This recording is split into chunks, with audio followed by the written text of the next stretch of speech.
예, 이 시간에는 요한복음 16장 5절부터 12절 말씀까지 읽었습니다. 오늘은 요한복음 42번째 시간입니다. 부제목은 보혜사를 보내주신 이유입니다. 보혜사를 보내주신 이유. 우리는 지난 시간에 하나님과의 바른 관계를 망각하고 사는 사람은 겉으로 보기에는 열심히 교회를 다니고 하나님을 잘 믿는 것 같아 보일지 모르지만 사실은 하나님과 관계가 없는 사람일 가능성이 크다고 말씀드렸습니다. 그 한 예로 오늘 본문 5절 말씀을 보겠습니다. 시작.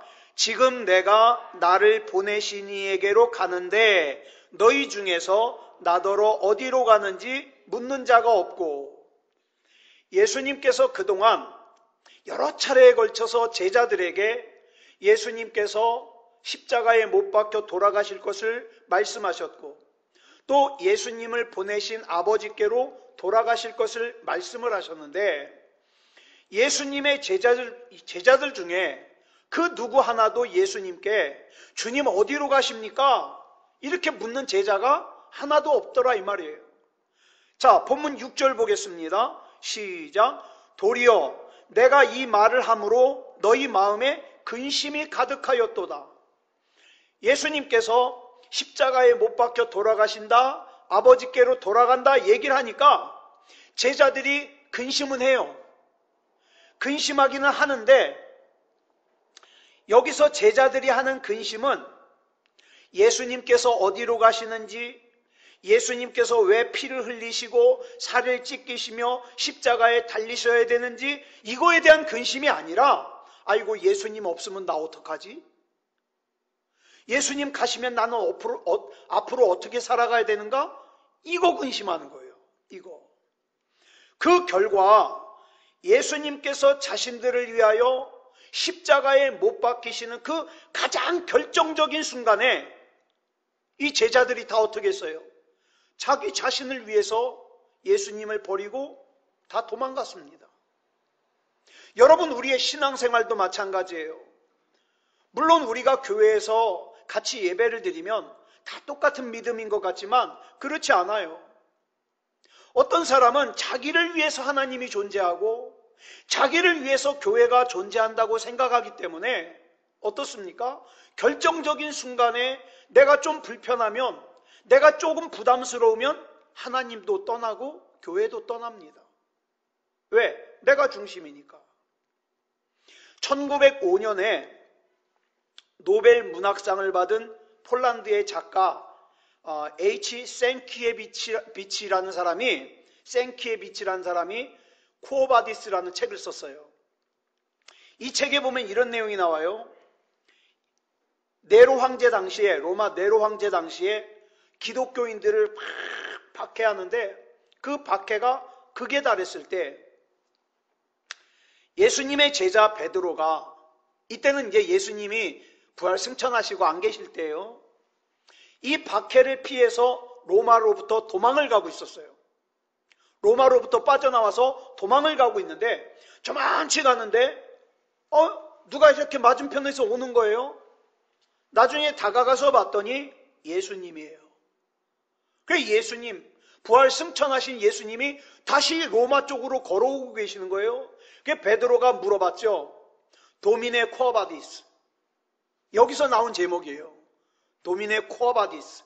무슨 뜻이냐면, 주여 어디로 가시나이까? 이렇게 물어봐요. 근데 이 내용은 이 생키에비치라는 작가가 만들어낸 얘기가 아니라, 여러분, 우리가 보고 있는 성경 66권은 정경이라 그러는데, 여기에는 들어가지 못하지만 성경과 관련된 중요한 내용을 기록하고 있는 책을 외경이라 그래요. 이 외경 가운데 베드로 행전이라는 책이 있는데, 이 베드로 행전을 보면 이 얘기가 나와요. 베드로가 예수님께 묻습니다. 주여 어디로 가시나이까? 라고 물어봤더니 예수님이 이렇게 대답하셔요. 나는 다시 십자가에 못 박히기 위해서 로마로 간다. 이렇게 대답하셔요. 베드로가 도망가니까.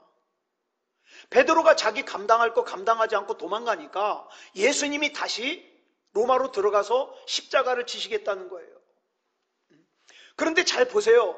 여기서 예수님께서 베드로에게 네가 다시 로마로 가라 그러지 않았어요. 그럼에도 불구하고 내가 다시 십자가에 못 박히기 위해서 로마로 간다고 하는 그 말씀을 듣자 베드로는 망설이지 않고 다시 방향을 돌려서 박해가 기다리고 있는 로마로 되돌아갑니다. 그래서 어떻게 됐어요?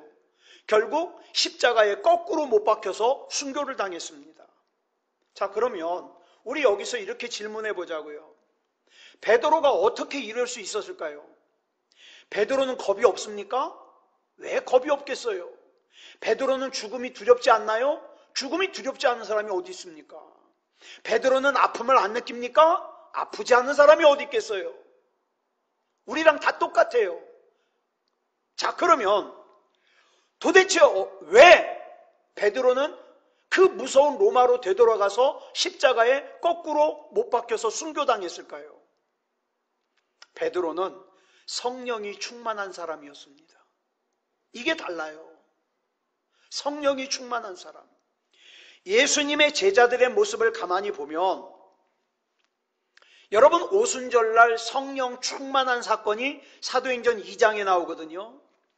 사도행전 2장에서 마가의 다락방에서 성령 충만한 임재를 경험하기 이전의 제자들의 모습과 성령 충만한 이후의 제자들의 모습이 달라요. 성령이 임하기 전에는요, 이 제자들이 잠시 동안도 깨워서 기도 못했어요. 그죠? 예수님이 그러시잖아요. 1시간도 깨워서 기도하지 못하겠니? 예수님이. 그랬던 제자들이 성령이 충만하고 나니까 사도행전 3장 1절에서 어떻게 했습니까? 기도 시간을 정해놓고 기도하더라 이 말이에요. 정해놓고. 성령이 임하시기 전에는 죽음이 무서워서 예수님을 버리고 도망갔던 제자들이 성령이 임하고 나니까 요한을 제외한 모든 제자들이 다 복음을 전하다가 순교를 당했습니다. 우리는 결과만 가지고 왜 제자들이 예수님께서 어디로 가시는지 관심이 없을까? 왜 예수님께서 십자가에서 살이 찢기시고 또 왜 피를 쏟으시는지 왜 묻지 않았을까? 왜 관심이 없을까? 이렇게 물어볼 필요가 없어요. 왜? 그건 성령을 못 받았기 때문이에요. 예를 들어 볼까요? 한 남자와 한 여자가 연애를 합니다. 연애를 하는데 이 남자가 자기 애인 생일이 며칠인지도 몰라요. 또 약속 시간에 자꾸 늦게 나와요. 또 만나고 있으면 자꾸 빨리 가야 된대요. 시계를 보면서 빨리 가야 된대요. 또 만날 때마다 표정이 굳어 있어요. 왜 그럴까요? 왜 그럴까요? 이유는 하나예요. 사랑이 식었어요. 사랑하지 않아요. 자, 그럼 한번 볼까요? 마찬가지예요. 왜 예배를 안 드리는지, 왜 기도를 안 하는지, 왜 하나님 말씀을 사모하지 않는지, 왜 하나님의 일을 귀찮아하는지 원인이 뭐겠습니까? 하나님 사랑하지 않기 때문이죠. 신앙이 식었기 때문이죠. 여러분, 본문 7절을 보면 이렇게 말씀하고 있어요. 시작. 그러나 내가 너희에게 실상을 말하노니 내가 떠나가는 것이 너희에게 유익이라. 내가 떠나가지 아니하면 보혜사가 너희에게로 오시지 아니할 것이요 가면 내가 그를 너희에게로 보내리니. 여기를 보면 예수님께서 우리를 떠나가시는 것이 유익이라고 말씀하셔요. 그 이유는 몸을 입으신, 사람의 몸을 입으신 예수님께서 우리를 떠나가셔야만 하나님의 영이신 또 다른 보혜사 성령님께서 우리의 영 안으로 들어오실 수 있기 때문이에요. 여기서 보혜사란 무슨 뜻이냐? 성령님에 대한 명칭인데 돕는 자라는 뜻을 가지고 있어요. 도대체 성령님께서 우리를 어떻게 도우시기에 성령님께서 우리에게 오시는 것이 유익이라고 설명하고 있을까요? 예수님께서 본문 8절에서 그 답을 설명하고 있습니다. 같이 읽겠습니다. 시작. 그가 와서 죄에 대하여 의에 대하여 심판에 대하여 세상을 책망하시리라. 여러분, 이 말씀은요, 공동번역 성경이 더 잘 번역을 하고 있어요. 공동번역 성경으로 다시 한번 보겠습니다. 시작. 그분이 오시면 죄와 정의와 심판에 관한 세상의 그릇된 생각을 꾸짖어 바로잡아 주실 것이다. 여러분, 성령께서 우리를 도우시는 가장 큰 일이 뭔지 아세요? 복권 맞춰주는 게 아니에요. 부자가 되게 하는 게 아니에요. 병 고쳐주는 게 아니에요. 성령님께서 우리를 도우시는 가장 큰 일은 우리의 잘못된 생각을 꾸짖어 주시고 바로잡아 주시는 거예요. 너 그러면 안 돼. 그건 믿음이 아니야. 꾸짖어 주시는 거예요. 이렇게 성령께서 우리를 꾸짖으시고 바로잡아 주시는 것보다 우리에게 더 큰 도움은 없지요. 하나님의 영이시요 진리의 영이신 성령님께서 우리를 책망하시고 꾸짖어 주시지 않는다면, 또한 우리의 양심을 찔러 우리를 일깨워 주시지 않는다면 우리는요, 여지없어요. 허망한 욕심을 따라갑니다. 추악한 이기심대로 삽니다. 그리고 이기적인 감정을 따라. 여러분, 기도할 때 뭘 기도합니까? 이기적인 감정에 따라서 그저 날 주시옵소서, 나에게 주시옵소서, 편하게 해주시옵소서, 잘 살게 해주시옵소서, 그거 아니에요? 성령님께서 깨닫게 하지 않으시고 나를 그대로 방치하시면 그저 내가 기도를 해도 맨 그런 기도만 해요. 미얀마에서 사람들이 죽든 말든 난 관계없어. 나만 편하면 돼. 그런데 기도하는데 성령님께서 감동하시는 거예요. 아들아, 딸아, 저 미얀마에서 죄 없이 죽어가는 수백 수천의 저 사람들을 위해서 기도하지 않겠니? 그랬을 때 성령님께서 깨닫게 해주시는 말씀에 따라서 어떡합니까? 하나님, 어린아이까지 무참하게 죽이는 그 미얀마를 하나님께서 살펴주시옵소서. 그때서야 기도하게 된다고요. 이게 성령의 깨닫게 하심이죠. 그러나 성령님께서 언제나 우리와 함께 하시면요, 시간과 공간을 초월해서 진리로 우리를 책망하시고 꾸짖어 주시기 때문에 우리가 어떻게 해요? 그릇된 삶에서 벗어날 수가 있어요. 진리가 아닌 삶에서 벗어날 수가 있어요. 바르게 살아갈 수가 있다, 이 말입니다. 그렇다면 우리가 성령 충만 그러는데 성령 충만이 뭘까요? 성령 충만은요, 무슨 방언을 막 하면서 마다다다다다 하면서 정신없이 기도하고, 그게 성령 충만이 아니에요. 성령 충만은 뭐냐? 성경의 내용으로 보니까 성령님의 책망을 기쁘게 받아들이는 사람, 성령님의 꾸짖음에 민감한 사람, 이거는 하나님이 원하시는 게 아니구나, 민감하게 깨달을 수 있는 사람, 그런 사람만이 어때요? 참된 진리를 따라 살 수가 있는 거 아니겠어요? 아무리 방언을 하고 예언을 해도 성령님의 책망에 대하여 귀를 가리고 눈을 감고 그저 내 욕심대로 하나님 돈 주시옵소서, 집 주시옵소서, 평안하게 해주시옵소서, 이것만 기도한다면 성령 충만한 게 아니라 이 말입니다. 그런데 여러분, 성령님의 책망이 인간의 책망과 다른 게 있어요. 그게 뭐냐? 인간의 책망은 그냥 책망일 뿐이에요. 그래서 어때요? 책망을 들으면 기분 나쁘죠. 이에 반하여 성령님의 책망은 책망만 있는 것이 아니라 반드시 그 속에 성령님의 격려와 위로가 함께 들어 있습니다. 만약에 성령님의 책망이 책망으로만 끝난다면 그 꾸짖음을 듣는 인간은 절망할 수밖에 없어요. 왜요? 내가 능력이 없는데 내가 어떻게 그 성령님의 필요를 채워요? 그렇죠? 필요를 채워드릴 수가 없어요. 그럴 능력이 없어요. 만약에 성령님의 격려와 위로와 힘주심이 없다면 하나님의 책망을 받고 절망하지 않을 인간은 하나도 없어요. 다 절망합니다. 왜? 우린 약하니까. 그러나 성령님의 책망은 책망만 있는 것이 아니라 언제나 거기에 위로와 격려가 같이 있어요. 넌 할 수 있다. 넌 반드시 일어날 수 있다. 내가 너와 함께 하는데, 내가 너 도와줄게. 일어나라. 힘을 준다 이 말입니다. 그래서 여러분, 보에사라는 이름의 헬라어 이름이 뭐냐? 파라클레토스거든요. 근데 이 파라클레토스의 보에사라는 뜻 외에 무슨 뜻이 있느냐? 격려자, 위로자라는 뜻이 있어요. 그러면 성령님께서는 어떻게 나를 격려하실까요? 어떻게 나를 위로하실까요? 하나님 말씀이 기억나게 하는 거예요. 하나님 말씀이. 그래서 여러분, 보혜사라는 이름의 또 다른 명칭은 무슨 뜻이냐? 대언자라는 뜻도 있어요. 하나님의 말씀을 대신해서 말하는 사람. 그래서 기억나게 하는 사람. 그렇다면 왜 성령님께서 하나님의 말씀이 기억나게 도우실까요? 하나님의 말씀 속에서 우리는 꾸짖음을 듣기도 하지만 동시에 격려도 받고 힘도 얻습니다. 그렇죠? 우리가 성령의 사람이 되어야 되는 이유가 바로 여기 있는 거예요.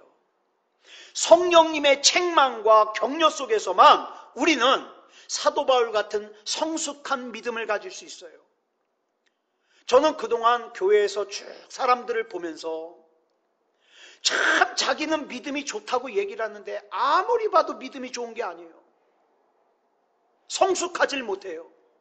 왜 그런 거 봤더니 성령님의 책망을 못 들어요.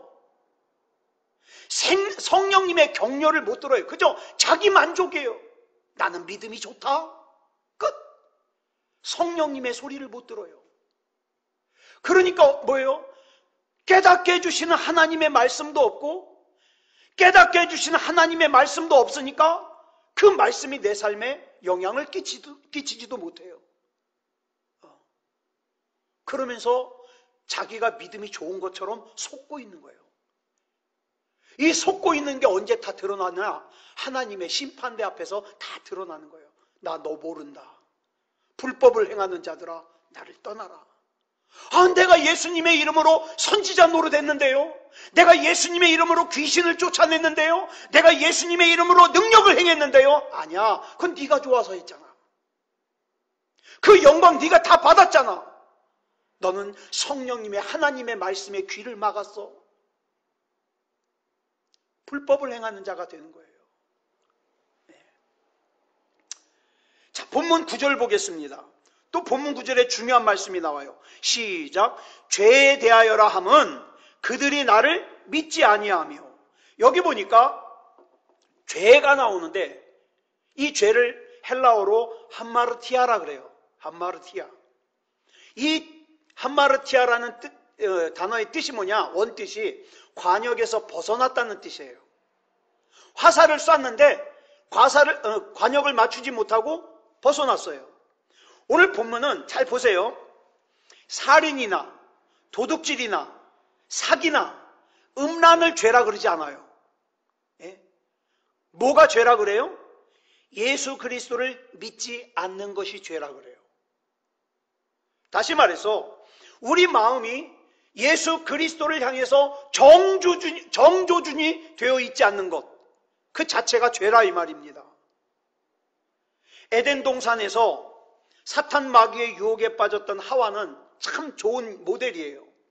하나님께서는 아담과 하와에게 동산에 있는 모든 실과는 네가 마음대로 먹되 동산 중앙에 있는 선악을 알게 하는 나무 열매만은 먹지 마라 말씀하셨어요. 아담과 하와는 매일같이 동산을 거닐며 그 선악과 앞을 수없이 지나다녔지만 선악과를 먹고 싶다는 생각을 한 적이 없어요. 왜? 그들의 마음이 하나님을 향하여 정조준되어 있었기 때문에. 그런데 그랬던 아담과 하와가 사탄 마귀의 유혹에 빠져가지고 선악과를 쳐다봤더니 선악과가 전과 다르게 보이는 거예요. 어떻게 보여요? 말할 수 없이 먹음직스러워 보여요. 보암직스러워 보여요. 아주 탐스럽고 지혜롭게 할 것 같아요. 이렇게 보이는 거예요. 여러분 보세요. 여기서 중요해요. 아담과 하와가 선악과를 따먹은 것 자체가 죄가 아니에요. 뭐가 죄예요? 아담과 하와가 하나님을 향하여 마음을 정조주진하지 않고 누구를 바라본 거예요? 사탄 마귀를 바라본 것이 죄예요. 그러면 선악과를 따먹은 것은 죄의 결과예요. 죄의 결과. 진짜 죄는 이미 그들의 마음속에서 하나님을 향해 바르게 정조준되지 못하는 것으로부터 시작된 거예요. 하나님을 향한 조준이 이미 그들의 마음속에서 빗나가 있었던 거예요. 신앙생활도 마찬가지예요. 예배를 빠지는 거 죄 아닙니다. 교회를 떠나는 거 죄 아니에요. 신앙생활이 무너지는 거 죄 아니에요. 이것들은요, 죄가 아니라 죄의 결과예요. 그럼 죄가 뭡니까? 하나님을 향한 조준이 빗나가는 게 죄예요. 하나님이 생각도 안 나요. 하나님에 대해서 사랑도 없어요. 정조준이 빗나가 있는 거예요.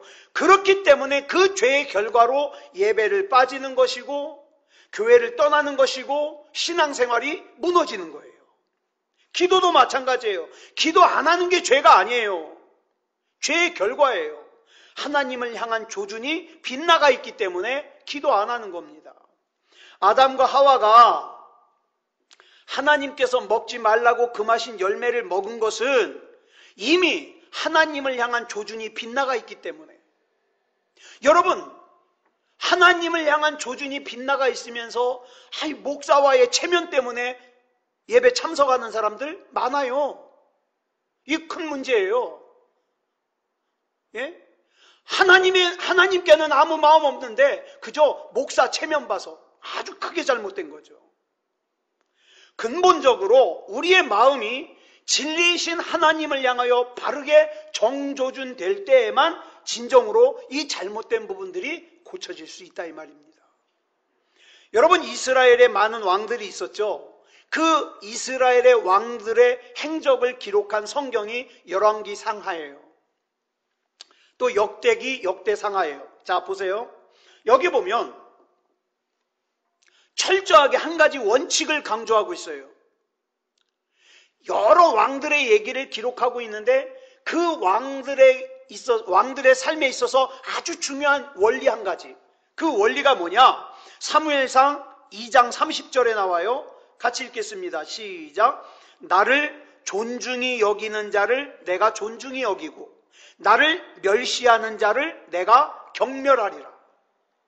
즉 심판주이신 하나님을 받들어 존중히 여기고 섬기는 왕들은 하나님에 의해서 높임을 받고, 심판주이신 하나님을 무시하고 멸시한 왕들은 철저하게 하나님의 심판을 받는다. 여러분, 하나님께 등을 돌린 왕들은 결코 복 있는 왕이 될 수가 없었을 뿐만 아니라 하나님의 심판의 대상이 되세요. 자, 그럼 보세요. 한 나라의 왕들이 하나님 앞에서 이러할진데 하물며 저와 여러분 두말할 것도 없죠. 두말할 것도 없어요. 성령님은 바로 이 사실을 우리에게 일깨워 주심으로써 저와 여러분이 바른 길을 가길 원하시는 거예요. 장원아, 그 길은 옳은 길이 아니야. 그래, 이 옳은 길로 가려면 사람들이 미련하게 볼지 몰라? 그런데 그 길을 가야 된다. 그 길을 하나님이 기뻐하신다. 이렇게 성령님이 일깨워 주시면 아멘하고 갈 수 있는 것. 그 영적으로 깨어있는 사람들만 할 수 있는 거죠. 그래서 성령님은 이 사실을 우리에게 일깨워 주심으로써 우리가 바른 길을 갈 수 있도록 가르쳐 주시고 인도하시고 도우시는 분인데, 이걸 한마디로 뭐라 그러냐? 보혜사라 그러는 거예요. 보혜사. 그렇다면 성령 충만한 사람이란 또 어떤 사람이겠습니까? 하나님께서 심판주이심을 잊어버리지 않는 사람이에요. 여러분, 하나님이 심판주라는 것을 잊어버리지 않는 사람이 어떻게 세상을 아무렇게나 살겠습니까? 모든 인간은 반드시 하나님의 심판대 앞에 서야 함을 절대 잊어버리면 안 돼요. 이걸 기억하는 사람만이 하나님의 구원을 믿을 수 있고, 이걸 기억하는 사람만이 하나님을 향하여 그 마음을 확정할 수 있어요. 내가 세상을 살면서 편하든 힘들든 나는 하나님만 바라보며 살련다. 이걸 기억하는 사람만이 하나님의 말씀을 따라 살 수 있어요. 이걸 기억하지 못하면요, 엉뚱한 일에 마음 쏟다가 삼천포로 빠져요. 여러분, 아이들이 어렸을 때 부모님이 피치 못할 사정으로 아이들만 집에 두고 예를 들어서 하루 어디 가서 자고 온다고 해요. 그러면 집에 남아있는 어린 아이들에게 얼마나 남길 말이 많아요. 야, 절대 문단속 잘하고 자라. 응? 가스불 조심해라. 가스불 사용했으면 반드시 꺼라. 알지 못하는 사람이 벨 누르면 절대 문 열어주면 안 돼. 얼마나 남길 말이 많아요. 하물며 지금 예수님 보세요. 이제 몇 시간 후면은 십자가에 달려 죽으셔야 돼요. 지금 이 시간이 제자들과 함께 있는 마지막 순간이에요. 그런데 그 마지막 순간까지도 예수님을 제대로 알지 못하는 제자들은 엉뚱한 동상이몽을 하고 있어요. 예수님이 왕이 되시면 누가 더 높을까? 누구 벼슬을 더 높게 줄까? 이거 가지고 서로 싸우고 있어요. 자, 그러면 이 제자들이 알아듣든 알아듣지 못하든, 이해를 하든 이해를 하지 못하든 예수님께서 남기실 말씀은 다 남기셔야 되지 않겠습니까? 그런데 예수님께서 입을 다무셨어요. 요한복음 16장을 끝으로 예수님께서는 더 이상 제자들에게 공식적으로 말씀하지 않으세요. 자, 한번 생각해 보세요. 분명히 예수님께서 제자들에게 하실 말씀이 많이 있을 텐데 왜 입을 다무셨을까요? 그 이유가 본문 12절에 나와요. 줄친 것만 보겠습니다. 시작. 지금은 너희가 감당하지 못하리라. 여기서 감당하다라는 뜻의 단어가 바스타조인데 무슨 뜻이냐? 들어 올리다, 짊어지다라는 뜻, 또는 운반하다라는 뜻을 가지고 있어요. 주님께서 하시고 싶은 말씀이 많지만 더 이상 말씀하시지 않는 것은 여기서 지금 얘기를 해봤자 이 제자들이 감당을 못해요. 그렇다 그래서 그러면 그래 너희들은 그 낮은 수준에서 평생 살다가 끝나라, 그것도 아니에요. 지금 여기서 예수님이 하시는 말씀은 지금은 너희가 감당하지 못하리라. 이 말씀은 지금은 이 말씀을 너희가 이해하지 못한다는 뜻도 있지만 또 무슨 뜻을 품고 있느냐? 지금은 너희가 감당할 수 없지만 언젠가는 반드시 감당할 수 있을 것이다. 이 뜻이기도 해요. 예수 그리스도께서는 제자들을 사랑하셨기 때문에 지금 현재 감당할 수 없는 그들의 수준을 인정해 주심과 동시에 언젠가는 반드시 감당할 수 있을 거라는 기대를 가지고 계세요. 여러분, 저와 여러분을 향해서도 우리 주님은 기대를 가지고 계세요. 저와 여러분이 지금은 요 정도 수준에까지 감당할 수 있겠지만 우리 주님은 그러나 언젠가는 더 높은 것을 감당할 수 있는 믿음다운 믿음의 사람이 될 것을 내가 안다. 저와 여러분을 기대하세요. 그러면 여기서 예수님께서 말씀하시는 그 언젠가는 언제입니까? 13절에 답이 나와요. 시작. 그러나 진리의 성령이 오시면 그가 너희를 모든 진리 가운데로 인도하시리니. 자, 성령님께서 임재하시고 충만해지면 감당할 수 있다 이 말이에요. 성령님으로 충만해지면.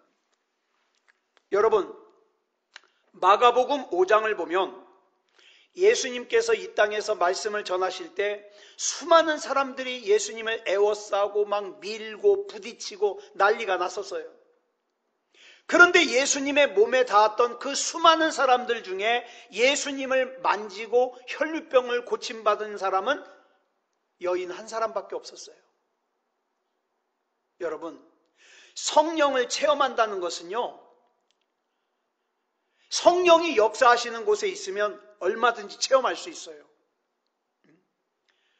성령 체험이 뭡니까? 그런 경험 해보신 분들 있을 거예요. 기도하다가 찬송하다가 또는 말씀을 듣다가 막 몸이 뜨거워져요. 몸이 벌벌벌벌 떨려요. 그러다가 심지어는 방언까지 해요. 제가 전도사 때 어떤 애는요, 막 기도를 하다가 방언이 터졌어요. 근데 얘가 방언을 아나? 방언을 모르죠. 막 나중에 기도가 끝났는데 막 울면서 왔어요. 왜 그러냐면 말이 안 나온다고, 입이. 자기가 벙어리가 된 줄 알고 막 울면서 와서. 그래가지고 그 아이를 위해서 다시 기도해 주니까 입이 풀려가지고요, 다시 말을 해가지고 집으로 돌려보냈어요. 그런 일도 있었어요. 이런 것들을 성령 체험이라 그래요. 또 아이들이 손을 잡고 막 기도하다가 한 아이가 방언이 터지잖아요. 그러면 같이 손잡은 사람이 쫙 같이 터져요. 이게 성령 체험이에요. 근데 문제가 뭔지 아십니까? 어떤 사람들은 이렇게 성령 체험을 하고 나면 자기 믿음이 완벽해진 줄 알아요. 아니요. 이 성령 체험하고도요, 못된 짓 합니다. 잘못 사는 사람들 많아요. 근데 착각을 해요. 내가 성령 체험을 했으니까 나는 올바르다고 착각해. 아니요. 성령 체험은 변화의 시작일 뿐이에요. 하나님께서 이렇게 실제적으로 살아계시고 역사하시는구나. 시작일 뿐이에요. 그러니까 이걸 경험했으면 그 다음에 해야 될 일이 뭡니까? 내가 이제 이 하나님께 내 인생을 완전히 드려야 되겠다고 생각하고 내 안에, 내가 하나님 안에 들어가서 나는 완전히 죽고 주님이 사는 인생을 사는 것, 이걸 뭐라 그러냐? 성령 충만 또는 성령 세례라 그래요. 근데 이렇게 사는 사람들은 참 찾아보기 힘들어요. 신앙생활 하면서도 자기 정신 똑바로 차리고 자기 필요한 거 다 챙겨요. 하나님이 필요 이상으로 자기에게 요구하면 스톱! 더 이상 오지 마세요. 거부해요. 그런데 성령 충만, 성령 세대는 그게 아니에요. 주님, 내가 이제까지 했던 생각들, 내가 이제까지 믿었던 것들, 내가 이제까지 했던 행동들이 완전히 죽을 때까지 주님께서 나를 통치해 주시옵소서, 장악해 주시옵소서, 주님 앞에 다 맡기는 거, 이게 성령 충만 또는 성령 세례예요. 성경에 보면은 성령 충만을 술에 취하는 것에 비유해서 설명을 합니다. 저는 술 마셔본 적이 정말 한 번도 없어요. 그런데 마셔본 사람들이 그래요. 얘기 들어보니까 술이 어설프게 취하잖아요. 그러면 자기 정신이 있어요. 기억도 똑바로 해요. 근데 술이 만취가 되면 자기 정신이 없어요. 이걸 뭐라 그래요? 필름이 끊긴다 그러죠. 기억을 못해요. 그런데 여러분, 성령 충만은 성령으로 완전히 만취가 되는 거예요. 이런 말 있죠. 취중진담이라고. 술에 취해 놓으면요, 자기 속에 있는 말을 갖다가 미주알 고주알 다 얘기해요. 그렇죠? 그게 취중진담이라 그래요.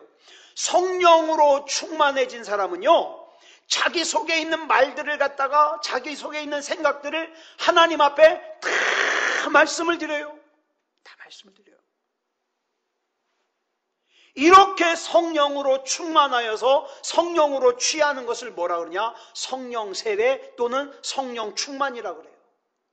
마가복음 16장 17절을 보면 이런 말씀이 나와요. 시작. 믿는 자들에게는 이런 표적이 따르리니. 여러분 잘 보세요. 우리가 표적을 따라가는 게 아니에요. 우리는 믿기만 하면 표적이 우리를 따라와요. 여러분, 기적을 경험하고 싶습니까? 제대로 믿으면 돼요. 왜? 표적이 나를 따라온다니까요. 로마서 8장 7절을 보면 육신의 생각은 하나님과 원수가 된다 그랬어요.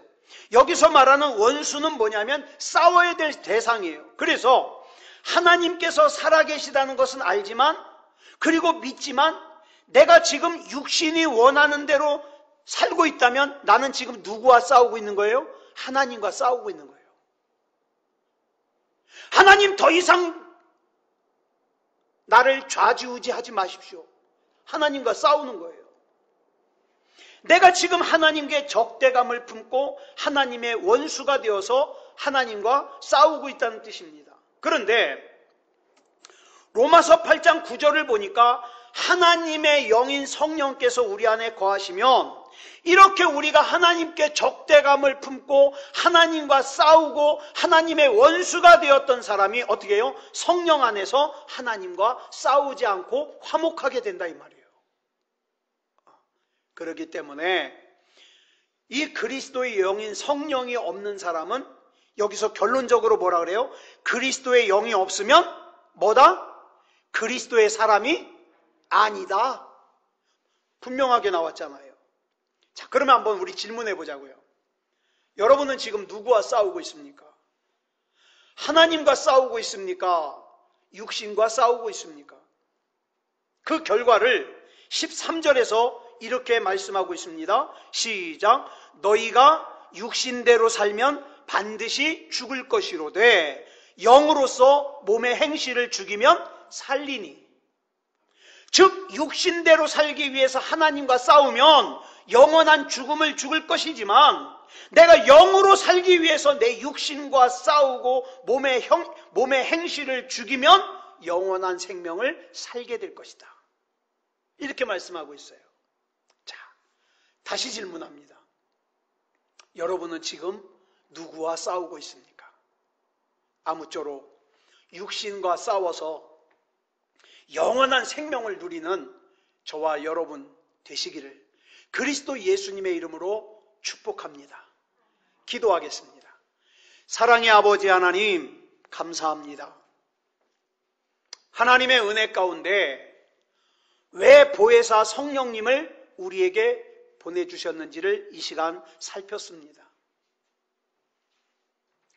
죄가 뭔지를 알게 하시고 의가 뭔지를 알게 하시고 하나님 앞에서 올바른 신앙의 삶을 살게 하기 위해서 보혜사 성령님을 보내주셨으니 성령님께서 나를 꾸짖고 책망하시고 가르쳐 주시는 것에 대하여 기쁨으로 받아들이고 순종할 수 있게 주시옵소서. 그래서 내 육신과 싸워 나는 하나님의 사람이라는, 나는 하늘나라의 시민이라는 이 사실을 잊지 않고 살 수 있는 하나님의 사람이게 해 주시옵소서. 이 밤에 기도할 때 하나님, 우리 부족합니다. 우리는 감히 하나님 앞에 기도의 제목을 내놓기가 부끄럽습니다. 그렇지만 나는 하나님 거기에 하나님께서 나를 붙잡아 주시고 인도해 주심을 믿기에 이 밤에도 부르짖어 기도합니다. 응답해 주시고 우리 삶을 통하여 하나님 영광받아 주시옵소서. 모든 것을 우리 주님 앞에 맡겨드리오며 그리스도 예수님의 이름으로 간절히 기도드려 싸움나이다. 아멘.